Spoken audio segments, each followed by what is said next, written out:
Hello Scorpio, I hope that you're doing well. Today we're going to be looking into what your person would tell you if they could. So let's just jump right into it.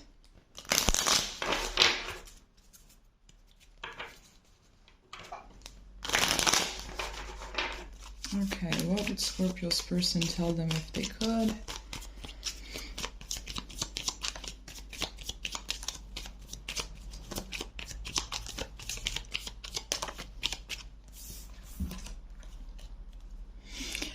I am not available. I can stop thinking about you.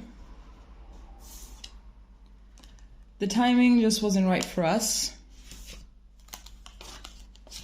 And I'm starting to understand our connection. Okay, so it seems like it's pretty direct, honestly. I'm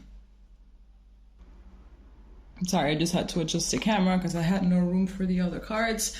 So it seems like it's pretty direct, like this person like wants you to know that I believe that maybe they have behaved a little bit off, like maybe being very hot and cold and maybe, you know, wanting their cake and eating it too, something like that, you know, like they wanted to still be there, be in your life. Maybe they are still in your life, but like they want to be there and not really give you what you deserve. Like I believe that you want commitment, that you want a relationship that then in the course of time progresses and grows and becomes deeper and has more commitment and, you know, but this person is just not there.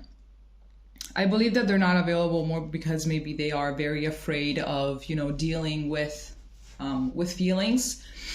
It can be very overwhelming to be, you know, extremely in love with someone else and everything. And especially perhaps if you have a very pessimistic mind and you are traumatized by relationships or by your parents, then obviously this not available factor is always going to be there. I don't believe that it's only a you thing. I believe that maybe this is how they have been in the past. Maybe even if they gave commitment to other people in the past, it doesn't mean that they were available. It doesn't mean that the other person was more worth it or that they had more feelings or that, you know, it doesn't matter. I actually have seen cases of people that are not available and they give commitment to other people that just settle, you know, that actually just settle and that they can't really see through who they really are, through their walls. They can't really see through that, you know, but there are people that are not that dumb. I mean, well, not dumb. I mean, maybe blind. I don't really know how to say it without offending anyone, but, you know, it is what it is. The truth is what it is. Some people just don't see what is right in front of their faces and that's it. Maybe because they're ignorant, maybe because sometimes the truth is actually so overwhelming and it can be so painful that, you know, many people just decide not to see it, which is, you know, it's something that we're all guilty of doing every once in a while or with specific people. So it has nothing to do with you because we tend to also start, you know, perhaps thinking that we're not worth it, that we're not worthy of love, that maybe like their exes were more worthy than we are, that they had something that we don't have and that's why they're not giving us commitment, but it has literally nothing to do with us. It actually has everything to do with them. But I'm seeing that even though you guys are not, you know, at a very stable point, this person is still very much like all over you, energetically, mentally, emotionally. They're all over you. Absolutely. Maybe you have told them that you guys are, you know, soulmates or twin flames if you resonate with that narrative. Perhaps they just really like dismissed it. Maybe they don't believe in the spiritual things that you believe in. But now that, you know, certain events have transpired, then they're actually starting to understand exactly what it is that you meant, even if they don't really believe in the terminology per se, but like they're understanding the meaning of it.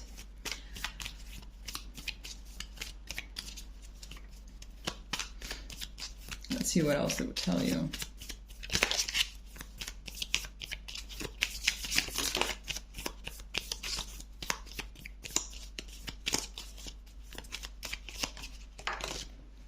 Whoops.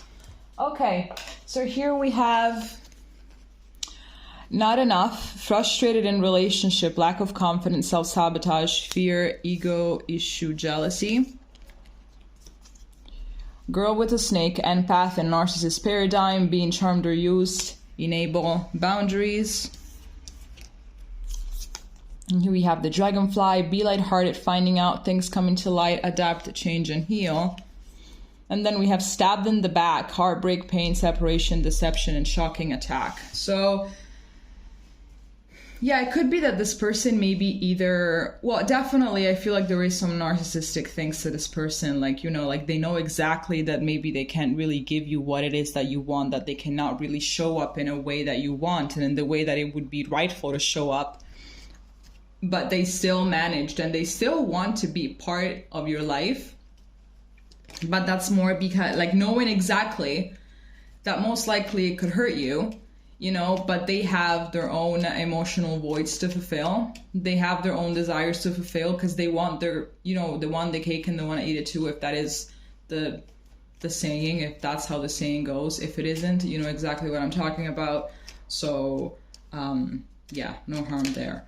But definitely I feel like what they want to tell you right now is to, I think they're gonna want to tell you to kind of cut them out or to just like distance yourself from them because of this little thing right here, that they're just out to fulfill whatever emotional void it is that they have. You know, I'm not saying that they're a bad person. I'm not saying that they don't love you. I'm not saying any of that. But the fact is that, you know, a person can love someone else, but considering the trauma that they have gone through, considering a bunch of issues, they can still use the person that they love the most.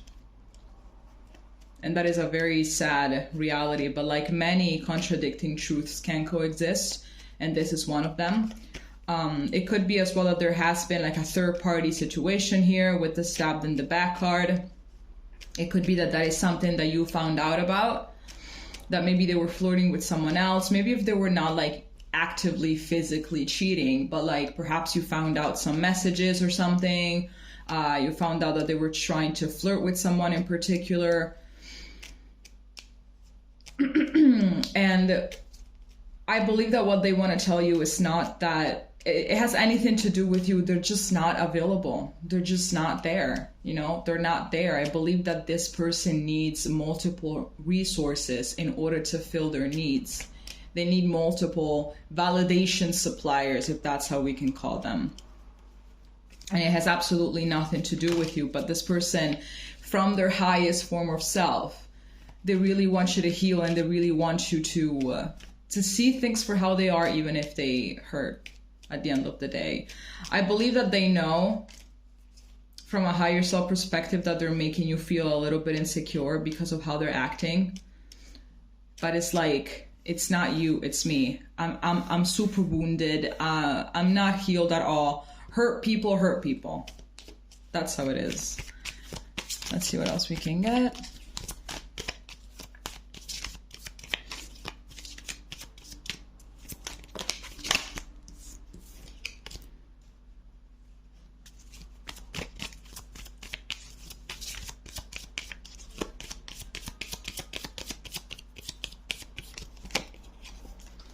Here we have stay optimistic about your love life. Positive thinking and faith will bring you romance.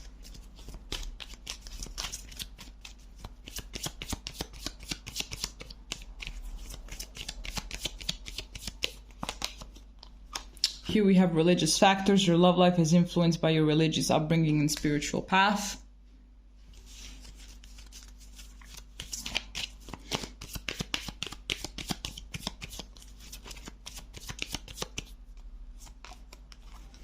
Here we have children. Your love life is being affected by children.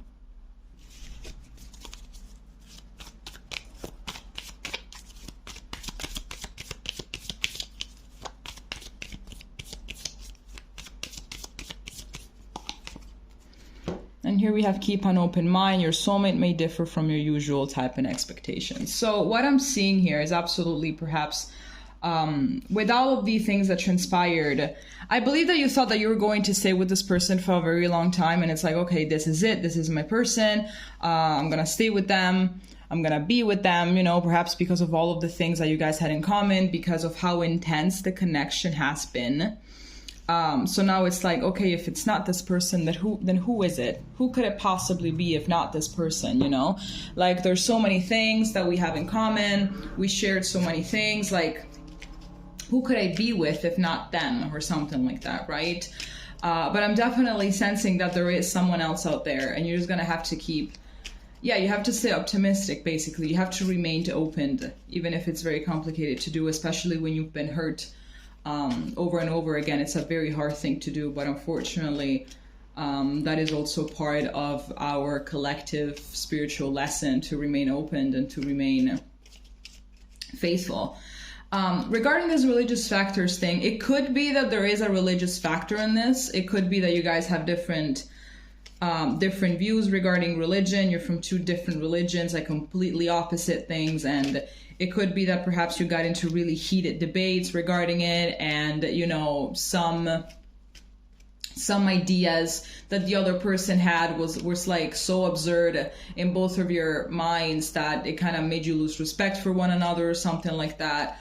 But I think it's more about the fact that one of you is just far more ahead than the other, like spiritually speaking, you know, in terms of spiritual lessons and spiritual progress. One of you is definitely far more ahead than the other one is. So obviously when you guys are not, when we're not in the same wavelength as the other person, it can be extremely hard to keep a relationship going, whether it's a romantic relationship or a friendship, or just anything else. You just like to keep on going with a person when one of them is at another level, you know. It's just very complicated. With children, it is possible that you guys might have children together, so this could also be why it's so hard to cut this tie, because you guys are parents, so it's very, very hard. It's like, you know, if children were not involved, it would have been easier perhaps to cut this person out and move on. But considering that you guys are co-parenting, obviously that's not really something that you can do now, can you? Absolutely, like you're bounded with children, which is not a bad thing. Absolutely not. It's not the children's fault.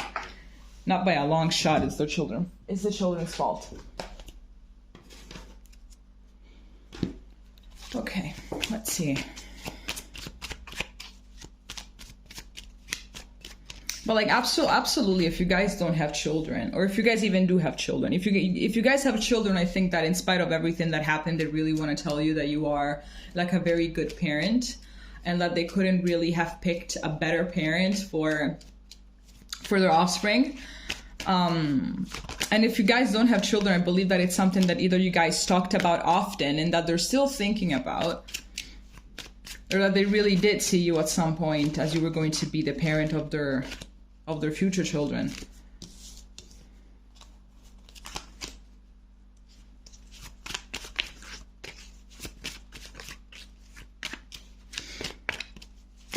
I believe they also want to tell you that even though you guys went through a lot and that you guys are so soul-bound in a way, that there are still other options for you out there that are way better than someone that is simply not available, you know? That out there you can have like the version of this person that is actually upgraded, you know, that is available, that is healed. And you just have to stay optimistic and open in order to meet that person.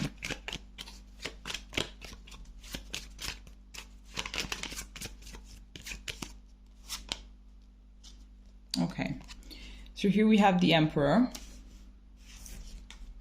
Here we have the Moon.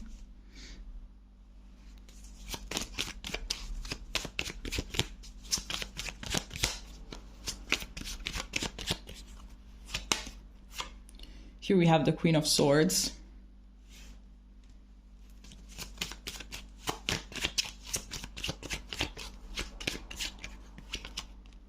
And here we have the Six of Swords. Okay. And here we have the Wheel of Fortune at the back of the deck. I'm just going to take this. We also have the Seven of Cups. I'm going to take this as well. I'm also going to take this Page of Wands because it sounds like... Okay, so what I'm getting here is definitely that your person wants you to see the things for how they are. Like, they don't want you to sugarcoat reality. I believe that maybe you also tend to make decisions more based on your heart than your mind. It's like, I believe that you can understand other people's situations very well, like especially when they don't really behave that well, when they kind of step out of their integrity and stuff like that. I believe that maybe you're able to see through it and you're able to understand exactly why it is that they do it. It's like you see beyond the veil. You know exactly, okay, so this person is behaving this way because, their past has been a certain way, or because their relationship with one of the parents just wasn't that great and a lot of things transpired. So I know exactly where this person is coming from. Therefore, I'm going to understand them. I'm going to be compassionate, and I'm just going to stick by their side because I know that this is not who they are. I know that this is just the traumatized version of themselves that is basically glowing in all of its light. But sure, great, but no. As in, I think that this person really wants you to see things for how they are. Like, just because we understand where a person is coming from with their shitty behavior, it doesn't mean that we have to accept it and we have to, just get along with whatever it is that they're doing or they're saying, even if they're hurting us, even if we know that they're hurting us because they are hurt primarily. It doesn't mean that we have to stay in that situation just because we know, what's going on deep inside of them. If there has been a third-party situation, I think that this person, what they really want to tell you is that they need it to act that way in order to feel in control, in order to feel empowered. I know perhaps they actually can come across as a narcissist quite a few times, and with a lot of things that they have done and said, but ultimately, even if they look and even if they seem like this person that has it together, that knows exactly what they're doing, that maybe doesn't really care about other people, in reality, they're terrified. Like, I believe that in reality, they're extremely terrified to actually open up to someone else, and that's why they do what they do. Because if they keep their attention on 10 things at once, in this case, 10 people at once, for example, then they're not going to have to give all of themselves to only one person, seriously risking to get heartbroken eventually, somewhere along the way. But I really feel like in order for them to not cripple in fear, they have to keep their options open. But it's also a lot of insecurities. Like, it's a lot of insecurity. Like, this person is extremely deeply wounded, and what they want you to do is to see things for how they are objectively and move on from it. Know that you have your options, because I believe that you're a catch. Know that you have your options. And the Page of Wands, I took that card out because it also talks about optimism. It talks about, having that spark for life and that spark for things in general. So just make sure that you keep that spark alive. Even if some days you fail to do that, that's not a problem. Just try to keep it alive for as much as you can and try to actively work on it. Because the moment in which that spark is gone, then it's done. It's done. We're just completely closed up and we don't really receive anything apart from receiving the same kind of chaos that we are living already, deep inside of us. But absolutely, I'm seeing that this person